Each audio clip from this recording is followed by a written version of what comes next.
कानपुर देहात सिकंदरा थाना क्षेत्र में पिछले दिनों एक टाइल्स कारीगर की हत्या क्षेत्र में ही रहने वाले दो भाइयों ने अपने भाई की हत्या का बदला लेने के लिए की थी। इन लोगों को संदेह था कि 2 साल पहले उनके भाई की हत्या करने में टाइल्स कारीगर भी शामिल था। पुलिस ने आज टाइल्स कारीगर की हत्या करने के आरोपी शमशेर को एक मुठभेड़ के बाद गिरफ्तार कर लिया। वैसे तो पुलिस उसे पकड़ना चाहती थी, लेकिन शातिर दिमाग शमशेर ने बचने के लिए उन पर फायरिंग शुरू कर दी तो जवाबी गोलाबारी में शमशेर के पैर में गोली लगी और पुलिस ने उसे गिरफ्तार कर लिया। शमशेर की गिरफ्तारी के पहले पुलिस ने 2 लोगों को हिरासत में लिया था, जिनसे यह बात सामने आई थी कि करीब 2 माह पहले टाइल्स कारीगर इनायत की हत्या में शमशेर शामिल है। उसके बाद से ही पुलिस इस शातिर अपराधी की तलाश कर रही थी। बताते चलें कि पिछले दिनों सिकंदरा थाना क्षेत्र में एक टाइल्स फैक्ट्री में काम करने वाले इनायत नाम के युवक की हत्या कर दी गई थी। हत्यारे ने जिस तरह धारदार हथियार से उसे मौत के घाट उतारा था, उसके बाद से पुलिस को संदेह था कि हत्या किसी गहरी साजिश के तहत की गई है, लेकिन पुलिस को इसका कोई सुराग नहीं मिल रहा था कि वह हत्या अभियुक्त तक पहुंच सके। पुलिस सूत्रों का कहना है कि पिछले दिनों पुलिस ने संदेह के आधार पर 2 लोगों को हिरासत में लिया तो यह बात सामने आई थी कि इनायत की हत्या क्षेत्र में ही रहने वाले शमशेर नामक युवक ने अपने रिश्ते के भाई की मदद से की है। इसके बाद से पुलिस शमशेर की तलाश में लग गई, लेकिन वह पुलिस के हाथ नहीं लग रहा था। इस बीच पुलिस को अपने संपर्क सूत्रों से यह जानकारी मिली कि शमशेर के भाई की हत्या करीब 2 साल पहले की गई थी। तब शमशेर का भाई नौशाद एक बगीचे का काम देख रहा था और इस बगीचे की रखवाली की जिम्मेदारी उस समय इनायत की थी। इसके बाद से शमशेर व उसके भाई को संदेह था कि इनायत ने ही उसके भाई नौशाद की हत्या की है। इसमें पुलिस को अपने संपर्क सूत्रों से इस बात की जानकारी मिली कि शमशेर व उसका भाई घटना के दिन सिकंदरा में ही था। दोनों ने योजना बनाकर टाइल्स कारखाने में काम कर रहे इनायत को पकड़ा और बुरी तरह से पीटने के बाद धारदार हथियार से उसकी हत्या कर दी। उसके शव को वहीं फेंक कर भाग गए।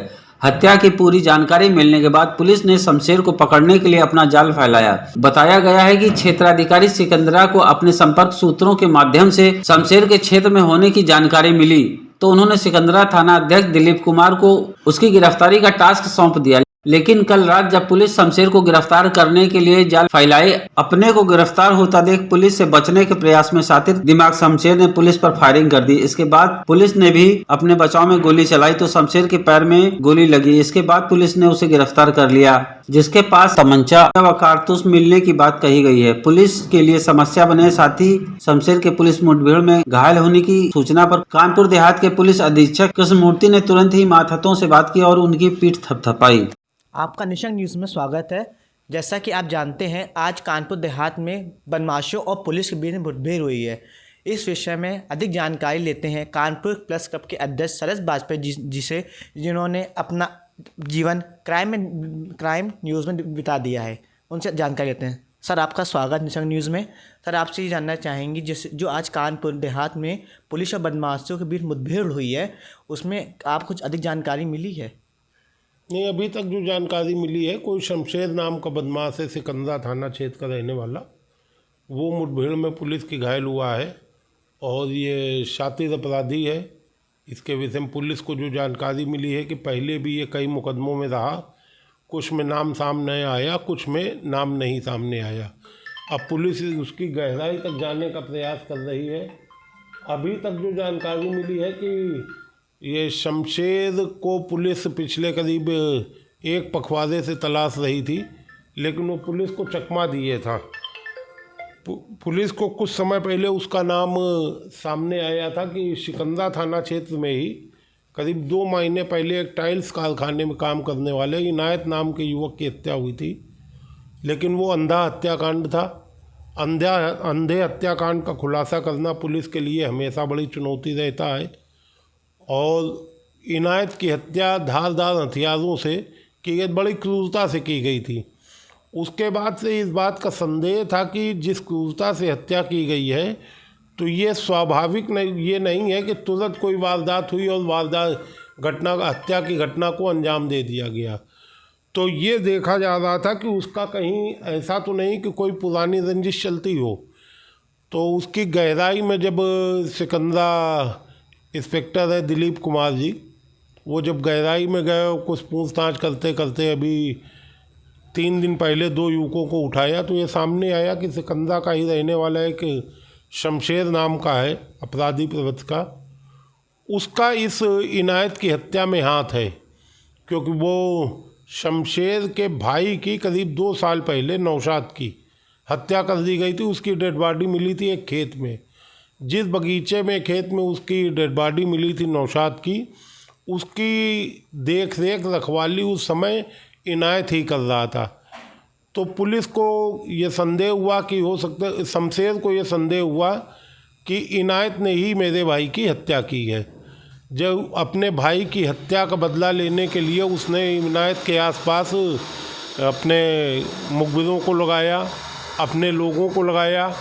बातचीत में बात सामने आ गई कि इनायत ने ही इसकी नौशाद की हत्या की थी।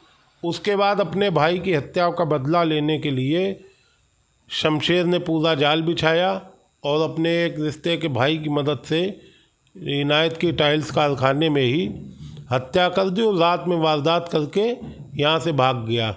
पुलिस ने फिर एसपी कृष्णमूर्ति जी ने उसकी लोकेशन ट्रेस कराई और अपने संपर्क सूत्र बढ़ाए। फिर सीओ सिकंदरा को एक टास्क सौंपा गया कि वो आप शमशेर को गिरफ्तार करके इस अंधे हत्याकांड का खुलासा करें।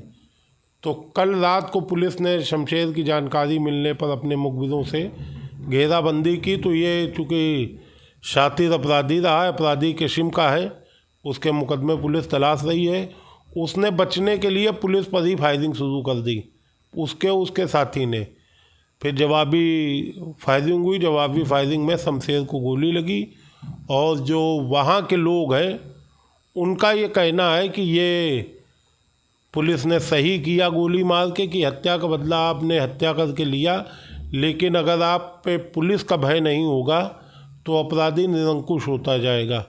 इसलिए वहाँ के लोग इस मुठभेड़ से काफ़ी हद तक संतुष्ट भी हैं। सर, आपसे ये भी पूछना चाहेंगे, जो मुठभेड़ हुई है उसको आप किस नज़रिए से देखते हैं? देखिए, पुलिस का जो रुख इस समय सरकार का चल रहा है, और ख़ासकर जब से कानपुर जोन में एडीजी आलोक कुमार सिंह जी आए हैं। आलोक कुमार सिंह जी का नेटवर्क बड़ा ज़बरदस्त है और नेटवर्क के अलावा उनका सीधा सा रहता है, वो पहले कानपुर में भी रहे, कानपुर में आईजी भी रहे। उनका सीधा सा रहता है कि जो जैसा व्यवहार करे, अगर जनता से अच्छा व्यवहार करने वाला है तो उसको आप पीठ पे हाथ रख के उसको उत्साह बढ़ाइए और वो जनता की मदद कर सके। लेकिन अगर कोई अपराधी जनता के बीच में भय व्याप्त करता है तो उसको पुलिस का भय दिखाना ज़रूरी है, क्योंकि अगर पुलिस का भय अपराधी लोगों पे नहीं होगा तो अपराधी निरंकुश हो जाएंगे और ऐसी घटनाओं को अंजाम देते रहेंगे। आज ये है, कल और बड़ी वारदात करते। उसके अलावा तमाम जब इस तरह का अपराध करने लगता है तो लोगों पे दबाव बना के वो वसूली भी करता है, अन्य अपराध में लिप्त हो जाता है। तो जो एडीजी के आने के बाद पुलिस का रुख रहा है, चाहे वो कन्नौज का हो, फर्रुखाबाद का हो, इटावा का हो, वहाँ लगातार जो जनता के लिए समस्या बना है अपराधी, उसको पुलिस अपनी ही भाषा में जवाब देती है। और जब वो खुद गोली चलाने पे आता है तो पुलिस को फिर स्वाभाविक है उस तरह का जवाब देना पड़ेगा, नहीं तो अपराधी निरंकुश होते जाएंगे और वो समस्या बनेंगे समाज के लिए, पुलिस के लिए और आसपास रहने वालों के लिए। तो ये पुलिस का कदम एकदम सही है कि जो अपराधी आम लोगों के लिए समस्या बने उस पर पुलिस का भय होना चाहिए। जैसे आपसे एक चीज़ और पूछना चाहेंगे, इससे क्राइम में कंट्रोल आएगा जो इनकाउंटर हुआ है उससे? देखिए, अब जैसे आज मान लीजिए शमशाद काफ़ी समय से पुलिस को चकमा दे के घूम रहा था, मोहल्ले में अपना गांव में सिकंदरा क्षेत्र में दबाव बनाया था।